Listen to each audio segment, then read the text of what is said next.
Well, hi, how are you? I'm so good. How are you? Excellent, thank you. I first want to ask you about The Walking Dead. A lot of fans were very excited to see you just appear because no one knew you were going to be on the show. I just want to know what that experience was like for you. Wow.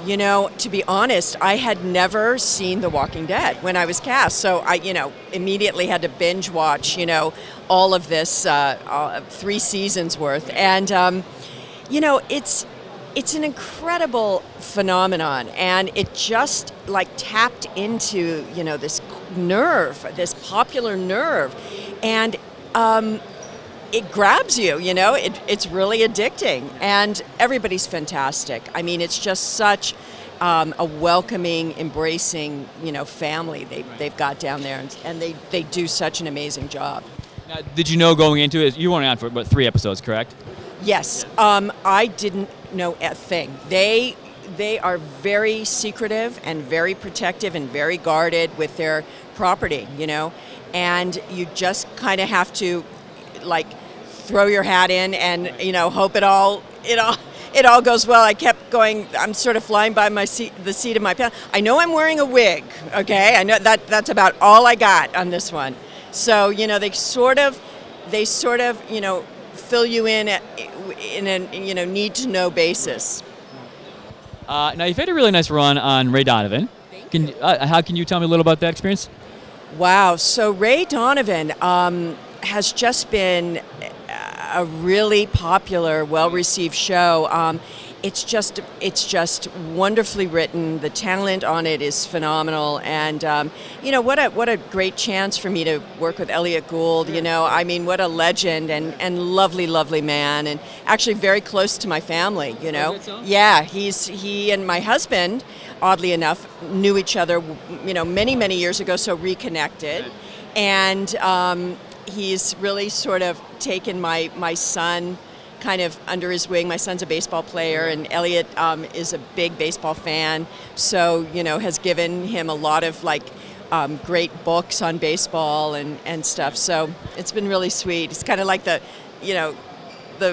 uncle that kind of comes around and watches him play baseball. Right. Oh, that's great. That's a couple of his games, actually. Yeah, all the other parents go, "What's going on here? Wait a minute." That's great. Yeah. That's great.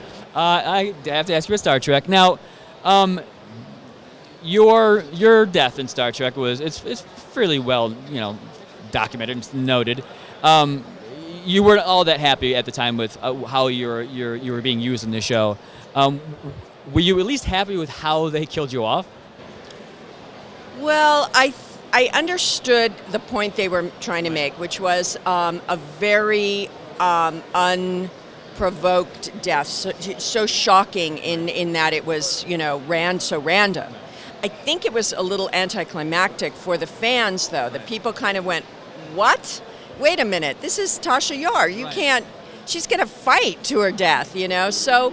What was great was that I got to come back, which I never saw that coming, and address that in the episode. It's like, oh no, I'm going back on this ship because I didn't get to really die a noble death. So now I'm going to save these guys, and I'll die for that. So it was kind of, a little redeeming for you? A little redemption there, yeah.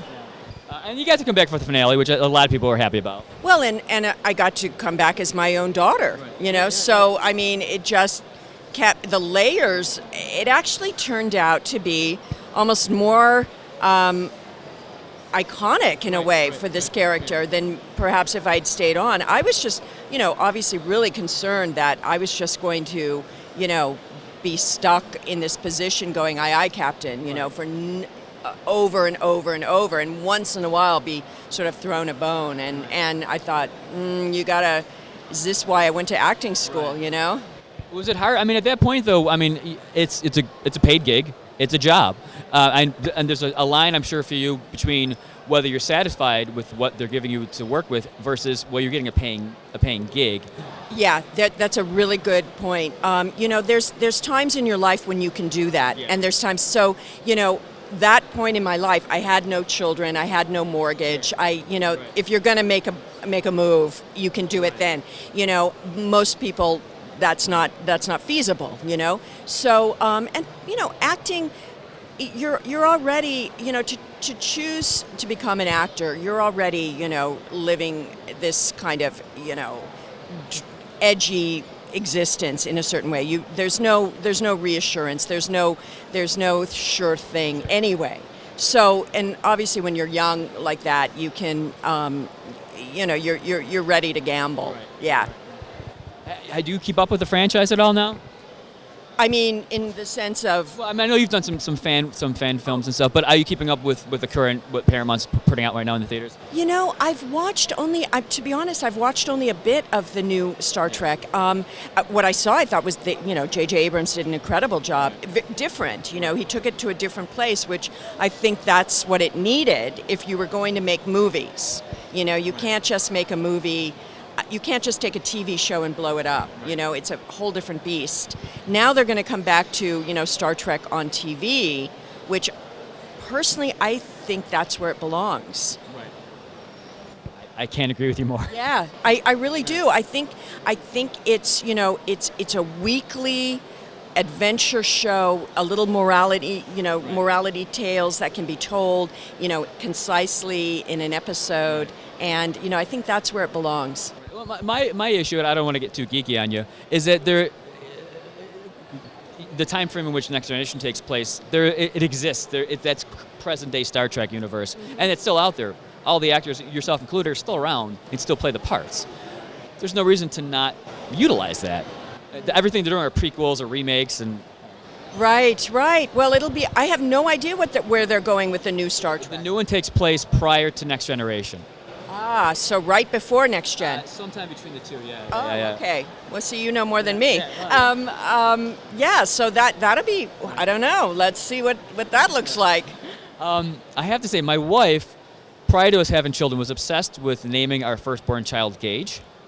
Oh, wow. And I refused to let her do it. Yeah, probably a smart move. I mean, I've met a couple Gages. Oh yeah. I met one this weekend.